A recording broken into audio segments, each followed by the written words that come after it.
Hello everyone, good morning. I hope তোমরা সবাই ভালো আছো। তোমরা আশা করি আমার লং ভিডিওটা দেখেছো কাঠমান্ডু থেকে আমাদের কলকাতা আসার ব্লগটা।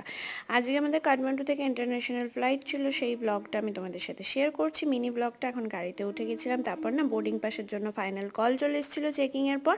আর ওই দিন চেকিং অনেক ফার্স্ট হয়েছিল, সিকিউরিটি চেক, ইমিগ্রেশন সব কিছু হওয়ার পর আমরা ফ্লাইটে উঠে গেছিলাম। তারপরে তোমাদের দেখো সেই ওপর থেকে আকাশের সুন্দর ভিউ তোমাদের সাথে শেয়ার করছি। তোমরা বলো সবাই কেমন এনজয় করছো আমার মিনি ব্লগগুলো। যদি ভালো লাগে আমার পেজটা কিন্তু অবশ্যই চ্যানেলটা সাবস্ক্রাইব করে দিও। তারপরে না আমাদের কাছে অপশন ছিল ভেজ আর নন ভেজ, আমি ভেজে নিয়েছিলাম, ওগুলো নন ভেজ। তো আমার ওই জন্য চিকেন ছিল না, বাদ বাকি অ্যাজ ইট ইজ সব সেম ছিল, আর ওর হচ্ছে চিকেন ছিল।